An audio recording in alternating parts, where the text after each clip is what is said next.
মহাভাৰতত বহুকেইজন বীৰ যোদ্ধাৰ বৰ্ণনা আছে। তাৰ ভিতৰতে এজন আছিল একলব্য, যি ধনুবিদ্যাৰ কৌশলেৰে সকলোকে আচৰিত কৰি তুলিছিল তথা গুৰু দক্ষিণা হিচাপে নিসংকোচে নিজৰ আঙুলি কাটি দিছিল। কিন্তু এই ঘটনাৰ পাছত একলব্য কলৈ গ'ল আৰু তেওঁৰ দৰে এজন বীৰ যোদ্ধাই মহাভাৰতৰ যুদ্ধত কিয় অংশগ্ৰহণ নকৰিলে? লগতে তেওঁ মহাভাৰতৰ যুদ্ধত যদি অংশগ্ৰহণ কৰিলেহেঁতেন তেনেহলে যুদ্ধৰ পৰিণাম কি হ'লহেঁতেন?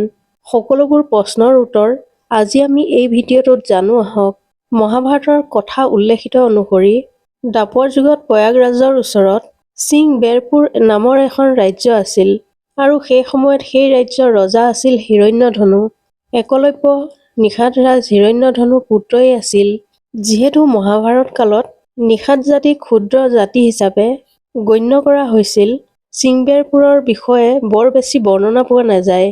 সৰুকালত একলব্যৰ নাম অভিদন্য আছিল আৰু তেওঁক সকলোৱে অভয় নামেৰে মাতিছিল।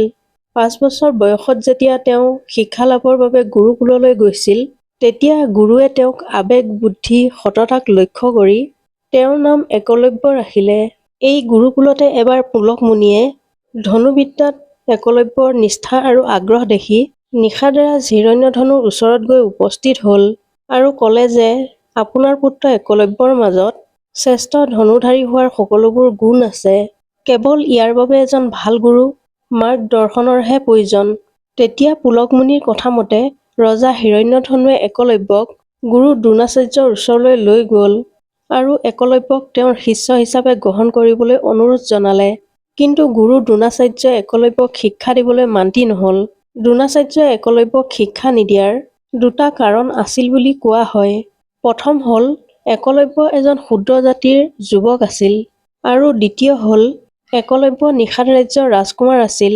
নিষাদসকল জৰাসন্ধৰ মিত্ৰ আছিল, যি হস্তিনাপুৰ আৰু দ্বাৰকা এই দুয়ো ৰাজ্যৰে শত্ৰু আছিল। এনে অৱস্থাত গুৰু দ্ৰোণাচাৰ্যই শিক্ষা দিব বিচাৰিলেও তেওঁক শিক্ষা দিব নোৱাৰে। গুৰু দ্ৰোণাচাৰ্যই শিক্ষা দিবলৈ মান্তি নোহোৱাত একলব্য আৰু তেওঁৰ পিতা নিৰাশ হৈ উভতি আহিল। কিন্তু ইতিমধ্যে একলব্যই নিজৰ ভিতৰতে দ্ৰোণাচাৰ্যকে নিজৰ গুৰু হিচাপে মানি লৈছিল, কাৰণ তেওঁ জানিছিল যে গুৰু দ্ৰোণাচাৰ্যতকৈ ধনুবিদ্যা তেওঁক আৰু কোনেও শিকাব নোৱাৰে। তাৰ পাছত তেওঁ গুৰু দ্ৰোণাচাৰ্যৰ আশ্ৰমৰ ওচৰতে থকা এখন বনত গুৰু দ্ৰোণাচাৰ্যৰ দৰে এটা মূৰ্তি নিৰ্মাণ কৰিলে আৰু সেই মূৰ্তিটোতে গুৰু মানি প্ৰতিদিনাই ধনুবিদ্যা অভ্যাস কৰিবলৈ ল'লে।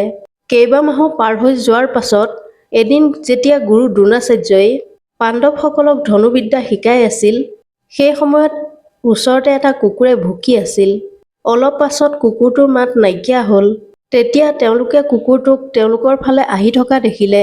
কিন্তু কুকুৰটো দেখি তেওঁলোক বৰ আচৰিত হ'ল, কাৰণ কুকুৰটোৰ মুখখন বাণেৰে কোনোবাই ভৰাই থৈছে, যাতে কুকুৰটোৱে ভুকিব নোৱাৰে।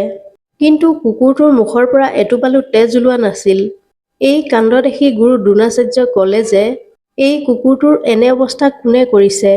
তেতিয়া বনৰ মাজৰ পৰা একলব্য ওলাই আহিল।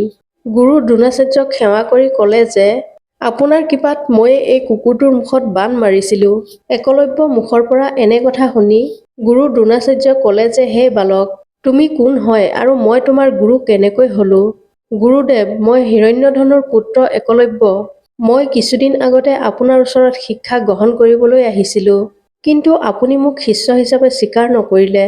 মই নিৰাশ নহ'লো আৰু আপোনাৰ মূৰ্তিক গুৰু মানি সদায় ধনুবিদ্যাৰ অভ্যাস কৰিবলৈ ল'লো আৰু তাৰ পৰিণাম আজি আপোনাৰ সন্মুখত। একলব্যৰ কথা শুনি গুৰু দ্ৰোণাচাৰ্য ভাবুক হৈ পৰিল। তেওঁ মনতে ভাবিলে যে মই একলব্যক শিষ্য হিচাপে স্বীকাৰ নকৰি বহুত ভুল কৰিলোঁ। এনেদৰে ভাবি তেওঁ একলব্যক আঁকোৱালি ল'বলৈ আগবাঢ়ি গ'ল। তেনেতে তেওঁ অৰ্জুনক দিয়া প্ৰতিশ্ৰুতি মনত পৰিল।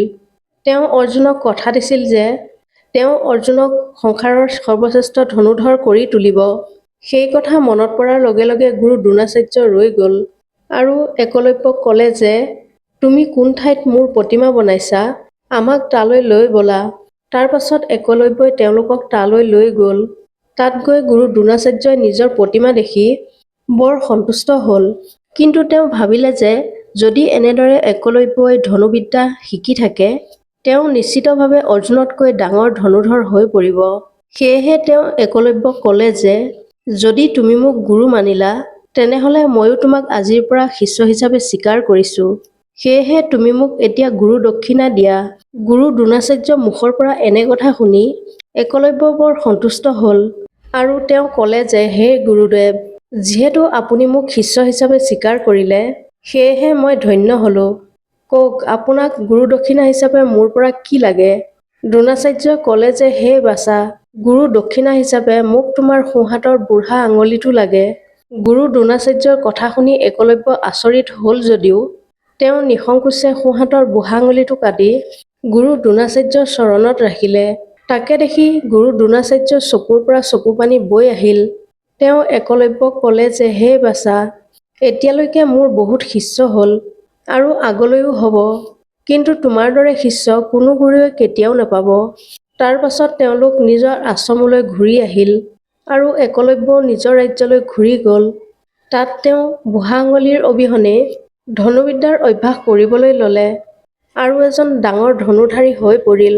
শৃংবেৰপুৰলৈ ঘূৰি অহাৰ কিছুদিন পাছত হিৰণ্যধনুৱে এজন মিত্ৰৰ কন্যা সুনীতাৰ সৈতে একলব্যৰ বিবাহ কৰালে। তাৰ পাছত তেওঁ আনন্দময় জীৱন কটাবলৈ ল'লে আৰু কেইবছৰমানৰ পাছত যেতিয়া হিৰণ্যধনুৰ মৃত্যু হ'ল, তেতিয়া একলব্য শৃংবেৰপুৰৰ ৰজা হ'ল। একলব্য ৰজা হোৱাৰ পাছত নিষাদ সৈন্য আৰু শক্তিশালী হ'বলৈ ল'লে আৰু তেওঁৰ ৰাজ্যৰ সীমা বিস্তাৰ কৰিবলৈ ল'লে। বিষ্ণু পুৰাণত উল্লেখিত কথা অনুসৰি যিহেতু জৰাসন্ধ নিষাদসকলৰ মিত্ৰ আছিল, সেয়েহে একলব্যই জৰাসন্ধৰ বংশৰ পৰা দ্বাৰকাৰ বিৰুদ্ধে যুদ্ধ কৰিবলৈ গৈছিল। সেই যুদ্ধত একলব্যই অকলশৰেই প্ৰায় সকলোবোৰ যাদৱ সেনাক নাশ কৰি পেলাইছিল। যেতিয়া এই কথা ভগৱান শ্ৰীকৃষ্ণই গম পালে, তেতিয়া তেওঁ একলব্যৰ ওচৰলৈ আহিল। তেওঁ দেখিলে যে একলব্যই 4টা আঙুলিৰ সহায়তেই নিৰন্তৰে বাণ চলাই আছে। তাকে দেখি শ্ৰীকৃষ্ণই ভাবিলে যে ভৱিষ্যতে হ'ব লগা মহাভাৰতৰ যুদ্ধত একলব্য পাণ্ডৱসকলৰ বাবে বিপদজনক হ'ব পাৰে। তেওঁক এতিয়াই নাশ কৰাটো অতি আৱশ্যক। তাৰ পাছত তেওঁ একলব্যৰ সৈতে যুদ্ধ কৰিবলৈ ল'লে। দুয়োৰে যুদ্ধ বহুত দেৰিলৈকে চলি থাকিল আৰু অৱশেষত ভগৱান শ্ৰীকৃষ্ণৰ হাতত একলব্যৰ মৃত্যু হ'ল। মহাভাৰতৰ দ্ৰোণ পৰ্বতো ভগৱান শ্ৰীকৃষ্ণই অৰ্জুনক কৈছিল যে যদি একলব্যৰ বুঢ়া আঙুলিটো থাকিলহেঁতেন, তেনেহলে দেৱতা, দানৱ, ৰাক্ষস আৰু নাগ এই সকলোবোৰ মিলিও তেওঁক পৰাজিত কৰিব নোৱাৰিলেহেঁতেন। মনুষ্যৰ কথাটো বাদেই দিয়া, একলব্য ধনুবিদ্যাত নিপুণ আছিল আৰু দিনে ৰাতিয়ে তেওঁ ধনুবিদ্যা অভ্যাস কৰিছিল। হে অৰ্জুন, তোমালোকৰ সুবিধাৰ বাবে মই মহাভাৰতৰ যুদ্ধৰ আগতে একলব্যক বধ কৰিছিলোঁ। যদি ভিডিঅ'টো আপোনালোকৰ ভাল লাগিল তেনেহলে চেনেলটো ছাবস্ক্ৰাইব কৰিবলৈ নাপাহৰিব। ধন্যবাদ।